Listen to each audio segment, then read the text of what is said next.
Are you looking for a space where you will learn to improve your mental strength, emotional health, and heal your insecurities from the inside out? Take the first step to living a more meaningful life with the Better Me with Body by Bree podcast. I'm your host, Bree. I'm a certified personal trainer, entrepreneur, and mother of 3. I've helped empower thousands of women to take action through fitness, nutrition, meditation, personal development, and aligning thoughts with action. This podcast is for those who are ready to feel inspired and motivated to live a more purposeful life. Let's grow together. If you have had a baby in the last 6 to 8 months, this podcast is for you. That postpartum period can honestly be brutal. You're sleep deprived, hormonal, and your body is all out of alignment. It's so easy to feel overwhelmed, not knowing what's safe, how to bring your abs back together while working out, while protecting your pelvic floor. There's a lot to know. Not to mention, if you're ready to start tracking macros again, when's the right time and how do you do it without losing your milk supply? In today's podcast, we will cover my top 5 tips for new mamas to help you in your fitness journey so that you feel strong and you also protect your body. Let's get started. Hi, postpartum mamas. This podcast is specifically for you. The few months after you have a baby are magical and terrifying, all wrapped up into one.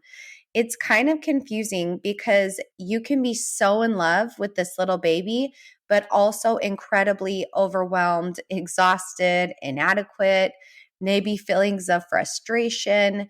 Now, I can't speak for everyone and their postpartum journey, but I do know for me, it was hard. It was hard every single time. I have 3 children, and each postpartum experience was so different depending on where I was at mentally, but every single one was hard. I'm not going to discredit that.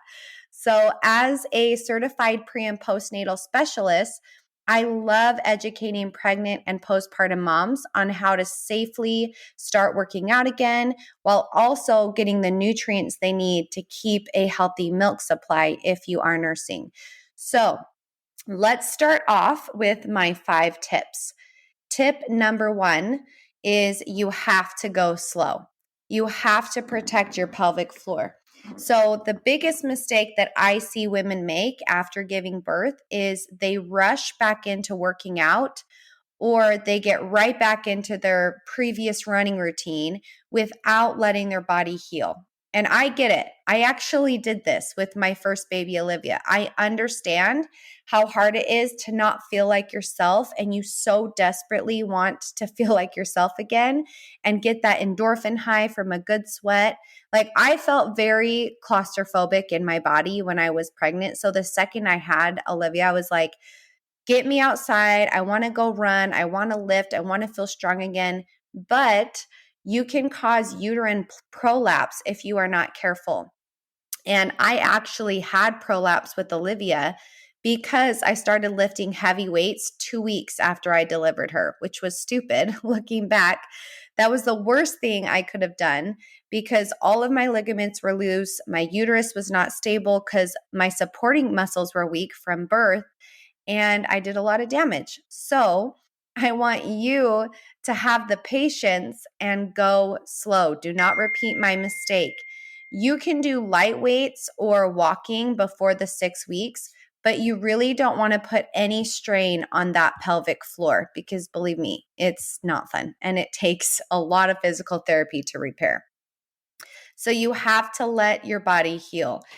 And you have to remember, it's just had so much trauma in the last few months that you need to honor how hard it's worked for you and allow it the time to heal. And what really helped me was to do a gratitude meditation for my body and everything it went through to bring a new life into this world.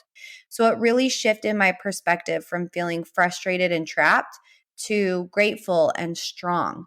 And I recorded this podcast. It's actually in the first season. It's called To the New Mom. If you want to listen to that, it's really powerful. But how we see our postpartum journey and the lens that we're looking through makes all the difference. You don't get to create your circumstances, but you do get to decide how you react to them. Tip number 2, how to heal diastasis recti. So if you follow me on Instagram, you know I talk a lot about diastasis recti, which is also known as ab separation. And why is this so dangerous?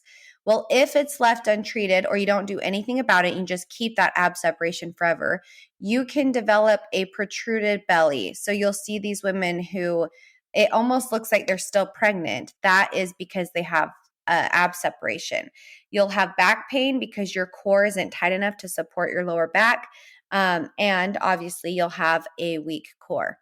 When I had Olivia and Jameson, I actually only had a 2-finger separation. So it really wasn't a huge deal. My abs kind of went back together on their own, and I was super lucky.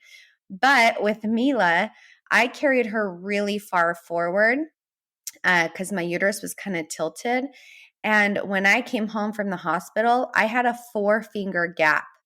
I could put 4 fingers in between my abdominal wall. I could actually fit my entire fist into my stomach cavity. It was really gross. And I was really worried. I had absolutely no core strength. It even hurt just to get myself to sit up in bed.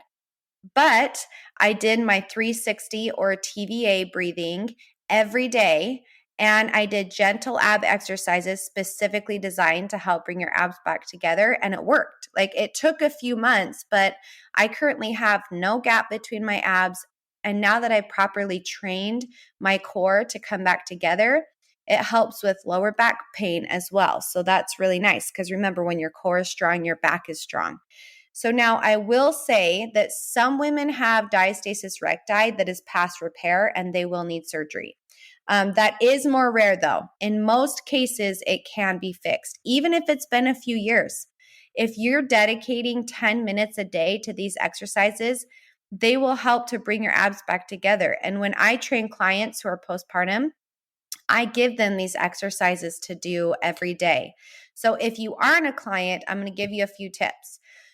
You want to start with your breath. So TVA breathing or transverse abdominal breathing is when you use your entire diaphragm to breathe while you're doing these exercises. So it actually is kind of counterintuitive, but when you inhale, you're going to push your stomach and your diaphragm out. And then when you exhale, you're going to tighten your core as tight as you can and exhale out all the air. And you can start with these breathing exercises even the day after you have your baby, because this is what you want to practice, because you actually have to retrain your core and your brain connection. It's really weird. It's almost like your brain forgot that your core is there and that you have to connect it back together. So the breathing exercises are really helpful. Even 2 weeks after you have the baby, you can do these breathing exercises every day and really focus on that. That will also help your pelvic floor as well, to strengthen your pelvic floor. It's not just Kegels. There's so much more than just Kegels. So I have videos on my Instagram showing you how to do these exercises as well. So how do you know if you have diastasis recti? You want to lay down on your back and do a crunch, and then take 2 fingers horizontal to your belly button. And I want you to feel between your abdominal wall and see if you can feel a gap. So it can be 2 inches above your belly button, all the way down to 2 inches below your belly button. You're feeling all the way along that line, and see if you have a gap. So if you have a gap, I would be very careful. If it's more than 2 fingers, I would be very careful to avoid any strenuous ab exercises, or it will make it worse. You'll actually just pull your abs farther apart. And this leads me into tip number 3, which is movements to avoid to protect your body.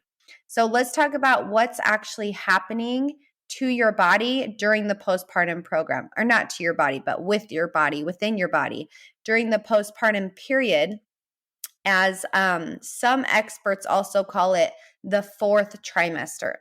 So your progesterone is a lot higher than normal. So you can easily pull ligaments in your body. Your ligaments right now in the postpartum period are like a rubber band that's too loose. You know, the rubber bands that are like old and they're too loose and they don't snap back.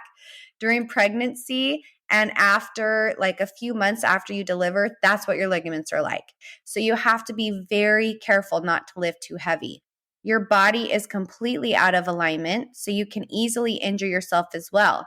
Because if you think about it, your hips are wider than your knees. So you may have knee pain when you do squats or deadlifts or walking lunges. Your pelvic muscles are stretched out and your lower back is usually out of alignment as well. So you'll feel very unstable, especially when you do unilateral movements like a side lunge or you step up onto a box. Like for me, I couldn't step up on even walking up the stairs, hurt my back for months because my pelvis was so unstable. So it does take months for your body to realign, and you may need help from a chiropractor. And not only are your bones, muscles, and ligaments really weak, but your pelvic floor has been under intense pressure for the last 9 months. So, movements that you want to avoid while you're healing are pounding exercises like running, box jumps, or even like jumping rope. This is too much pressure for your pelvic floor. You also want to avoid deadlifts that are too heavy because when your back is going to be weak because you have a gap in your abs. So you have to be careful you don't have that ab support when you do heavy lifts. Your core cannot support your back if it's not healed yet. You also want to avoid hanging abs or movements that incorporate your lower abs until your abs are healed. So things like leg lifts or Russian twists. This is too much for your core until your gap is completely closed. And I have special core exercises that will help you as well in my postpartum program. And that's why it is helpful to have an expert walk you through this because there's so many things you can do to injure yourself. So it's just really helpful to have this knowledge. All right, moving on to tip number 4. You have to eat enough protein and healthy fats for your milk. So if you are nursing, or even if you aren't nursing, it's important that you replenish your body with healthy nutrients instead of restriction, like right away, right after you have the baby. I remember I was like in the hospital and they're like, would you like a hamburger? I'm like, no, I'll have a salad. Like I was in the hospital and I already was wanting to start dieting because I was just so sick of not feeling like myself. But I know you're eager to lose the baby weight, but your body needs fuel. Like I did that, which was stupid. And then this was with my first baby. I didn't know. And then I felt really lightheaded and I was passing out all the time. I just wasn't fueling my body with enough nutrients. So it helps to get a custom macro count from a pre and postnatal specialist.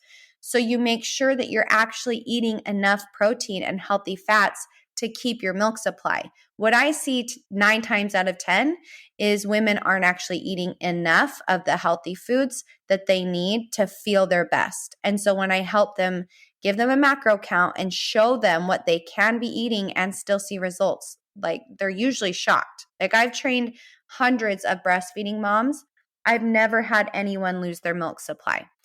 And yeah, like I said before, they're just mainly shocked that they can still see results while eating so much food.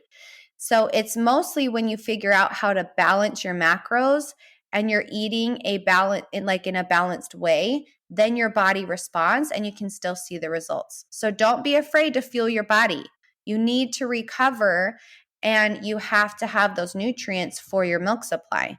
And yes, you can still see results while eating enough food for your body and maintain your milk. Tip number 5 is to give your body time. Give your body grace. It needs time. It took a year for me to balance my hormones and feel like myself again. And I'm a personal trainer. I know exactly what to do, but that's just how long it took my body, and that's okay. It doesn't happen overnight. Your body created a miracle, and it really is such a miracle that our bodies know how to stretch and also go back together and heal itself. So send yourself gratitude and love for how hard your body is working for you and how much you put it through. Because when you shift your lens to gratitude and love for your body, You're a lot more patient. It's way more enjoyable of an experience. And you don't feel pressured to look a certain way in a certain amount of time, right? Like you're able to enjoy that sweet little baby because take it from me, the time goes way too fast. And I just want you to remember, like your goal isn't to look like the old you. Your goal is to look like the best version of yourself now. And that might look a little different, and that's okay. Remember, you are powerful and strong, and you should be proud of yourself. So let's recap. The 5 tips to staying healthy and strong postpartum are go slow, be patient. You have to listen to your body. Number 2, exercise to heal your diastasis recti. So don't just think it's going to go back together. You have to actively work on that with your breathing. And number 3, be safe in your exercises to protect your body. Number 4, eat enough to keep your body healthy and strong. And number 5, give yourself grace. You can do this, mama. I hope you learned something today. And if you ever want help in your postpartum journey, I'm here to help you every step of the way. You can check out my postpartum programs on my website, bodybybree.com, or you can email me, Bree@bodybybree.com, and I'll see you back here next week. Thank you for joining us in today's episode. If you liked the content and want to hear more, remember to hit that subscribe button and write a review. As a small business owner, I appreciate it more than you know. If you are looking for a program to help with self-confidence, to lose weight, get in shape, and work on your mental, physical, and emotional health, check out my training programs on www.bodybybree.com. My team and I help to hold you accountable through the Body by Bree app, where you log in to see all your workouts, custom meal plan made specifically for you and your needs, and communication through the messenger. You are never alone when you're on the Body by Bree training program. Click the link in the show notes to get more information on how to transform your life from the inside out.